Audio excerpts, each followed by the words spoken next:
Good morning, everyone. There's a bit of a sense of a deja vu as I stand here because I think that the HIV agenda had a bit of a lull and we're now being re-energized because I worked on the project. I was the team leader for the PANCAP EPOS HIV migration study 6 years ago, was it? At the time, we focused on 4 countries: St. Martin, Guyana, Trinidad and Tobago, and Antigua and Barbuda. And I'm glad to see that the work is continuing. Although we looked at those 4 countries at the time, and of course, it was, I suppose, a bit of a pilot, the lessons that we learned and the principles were regional in scope, although some situations on the ground perhaps differed a little. But in all of these studies, and there have been several, and I think I'm now an honorary PANCAP person, yes, we have really, in all of these studies and in the policy frameworks and the work we've been doing for such a long time, I think there are 2 clear universal principles for addressing HIV and migrant populations in the region. One of which is there must be a commitment to a human rights framework that places a premium on civil and political rights of the dignity of the individual and equality, and economic and social cultural rights like the right to health and the right to work, those of course being an offshoot of the right to health, work related to health. And that commitment must transcend borders so that all persons are entitled to these rights wherever they are located. And in terms of the human rights principles and the legal framework supporting access to HIV services for migrants, some of these human rights principles, in order to facilitate the work that we must do, we can break them down a bit further. So for instance, all persons should be, and that includes migrants and mobile populations, able to access a minimum standard of medical treatment for HIV.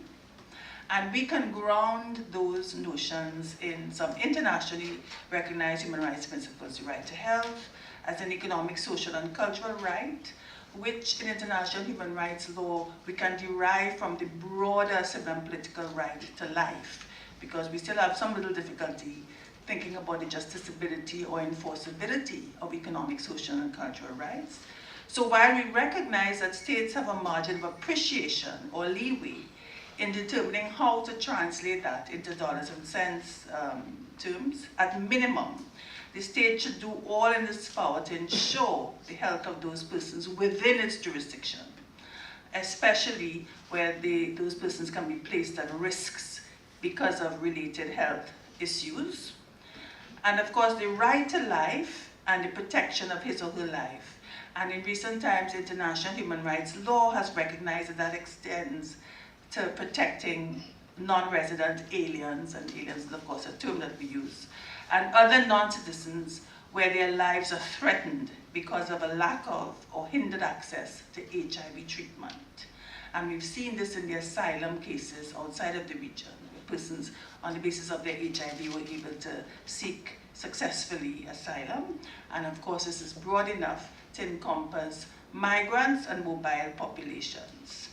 And the other principle, the principle of equality and non-discrimination, of course, this is seen as a core principle of international human rights law and also domestic human rights laws. And although our constitutions make certain exceptions to that, certainly at minimum, where a person, whether undocumented or not, where that person is working, contributing to national productivity and so on, in some cases even paying taxes, there's no legitimate basis to apply the exception. So the principle of equality in its absolute sense they should have equal access to treatment.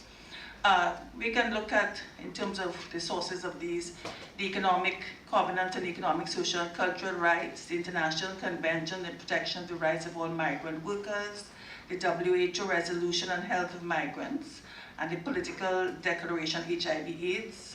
We can look to all of these as sources of law.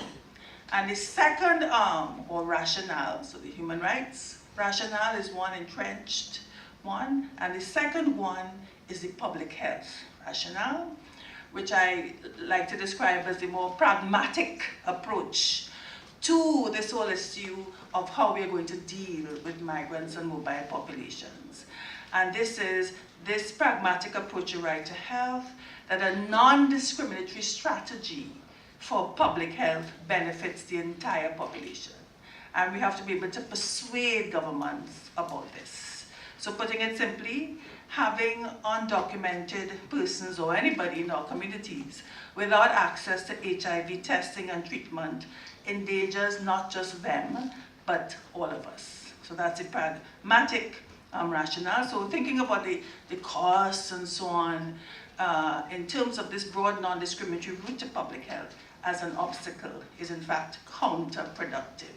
So we can save in the short term, but we lose out in the long term.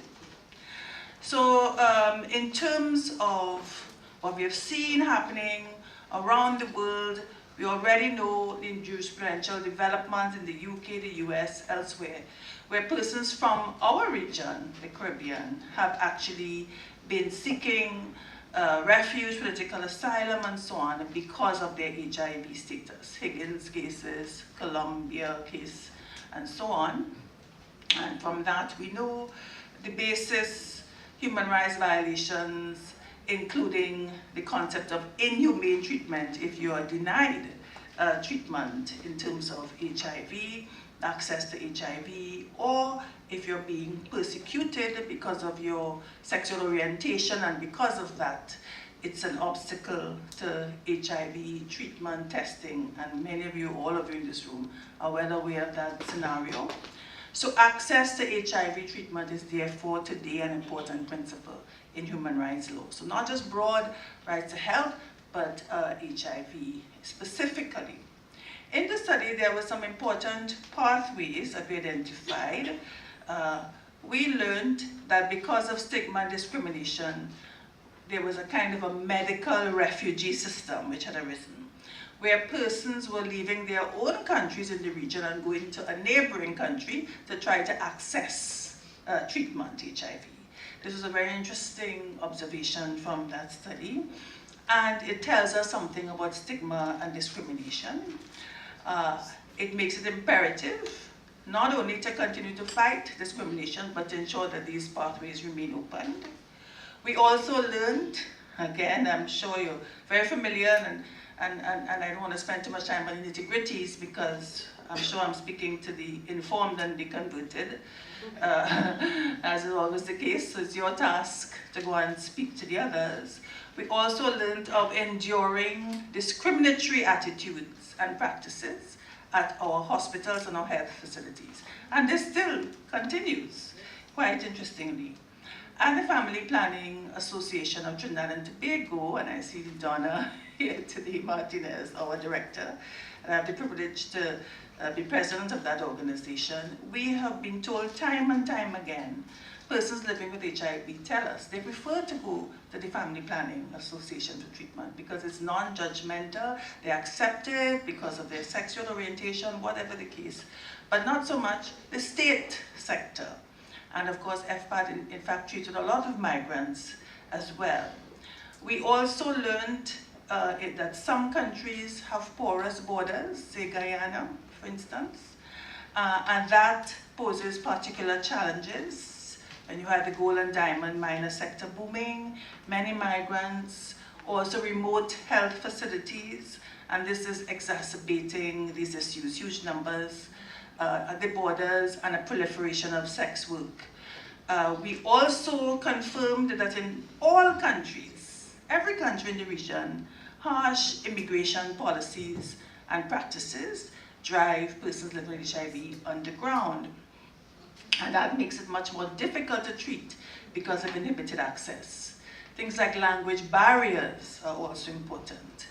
I think there's a conundrum in that very often, and this is my own observation, but I suspect it's shared by others, we have fairly harsh immigration, migrant laws and practices, as opposed to fairly liberal public health paradigms. And often ministries are working against each other. So there's a disconnect, there's a tension that needs to be resolved.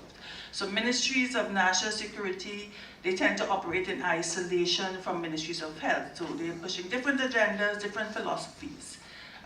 There are a few exceptions. I see my friend White is here. He's one of the exceptions in Ministry of Security. And I actually saw this disconnect when I was working on the CSME, Freedom of Movement agenda. So you would say one Ministry of Foreign Affairs might say, yes, of course, we agree with CSME, etc., and free movement. And then the immigration departments are given instructions to close the borders, more or less. So we have to be able to fix that disconnect. We continue to have these challenges. You already mentioned, Derek, sex work. Instead of judging sex workers, we need to be able to provide safe route to testing, education, and treatment, including things like amnesties for persons and no questions asked policies. And often this has nothing to do with law, it really has to do with policy. We continue to have challenges with data collection, and the challenge is obvious. If you have an underground, people are not going to come forward. Often you don't even know what your numbers are and where they are located, etc. But today I wanted to just spend a little time on what I consider to be the changed dynamics of this issue. And you'll be focusing on the nuts and bolts of some of what I just mentioned. And that's fine, you're in the best place to do that. But we need to be aware that there has been a change in the dynamic on this issue, and it's not a change for the better. And that is that this note of caution that we now need to sound is that this changed dynamic has to be interwoven into the strategy of HME and migrants. One is the economic situation. It seems to have worsened everywhere in the Caribbean. When we did this study, Trinidad was a rich oil country with no problems. Today, not so good. Things have worsened elsewhere as well in the region. But more importantly, for our purposes, there's a heightened tension, in my view, surrounding migrants, refugees, and asylum seekers. And attitudes have hardened. We have not become more understanding and thinking about human rights. We have actually become more hardline. Those of you who were at the refugee symposium last week, or probably heard me talk about that, is very much relevant to what we are talking about today. Some of that change, and what we need to do, we need to change archaic immigration laws and definition of an undesirable person in those laws. At least one case went to the CCJ, the Tomlinson case, and it failed to establish that the Immigration Act was discriminatory, largely because the state argued successfully, well, we don't really implement it. We don't prevent anybody. We don't really, these old-fashioned laws, we don't do anything. That was fine, but that is no longer the case. The provisions of the Immigration Act, and they're very similar in the region, which are very restrictive and exclusionary, are being applied more strictly than before in the very recent times. Not only to keep people out, but also when people are here and undocumented, or even sometimes they have documents. So for example, we have learned that persons with asylum seeking certificates, the police are confiscating it. Horror of horrors. This is what we heard this symposium. It sounds really crazy, but apparently happening. So even when you are in, how we are using the provisions of that archaic act to the strict letter, and there are no altruistic or no human rights principles in any of our immigration laws in the region, none. So we were hoping to change those with this rights-based framework, introduce more, but now it is convenient to have these laws on the statute books. So there's no basis for the state to act proactively to secure any benefits such as health or education or even basic personal security and integrity to undocumented persons.